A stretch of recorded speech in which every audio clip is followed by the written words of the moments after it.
This morning, our Ryan Jenkins checked in with neighbors who were out and about downtown in Kenosha. They say with or without these political visits, the healing is already underway in Kenosha. Ahead of Joe Biden's visit today, some of the locals here in Kenosha tell me that they believe Kenosha could come back stronger than ever before, but they're focused on healing locally and putting a lot of the national attention that they're receiving right now aside.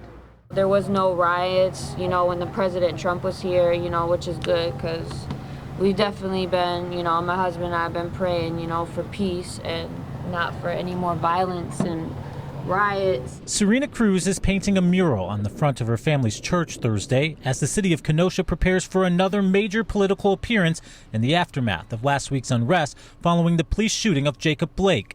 Some of the community here ready to put politics aside, even though Joe Biden is visiting today. It's politicized. That's the first problem.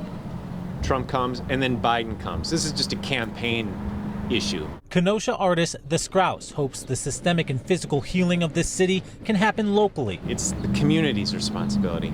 And we're asking the president and president hopefuls to weigh in on a situation that's really none of their concern. And even though Kenosha resident TW says the visits are fair, Trump came, he needed to. He was the president.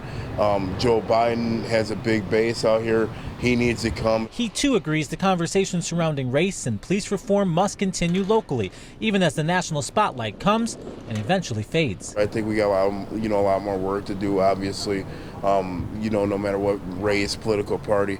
But, I really believe that the Black Lives Matter movement did a remarkable job these last few days.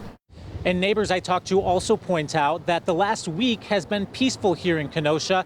Last night was the first night without a curfew in Kenosha in about a week and a half. No new reports of violence or destruction here. Reporting in Kenosha, Ryan Jenkins, TMJ4 News.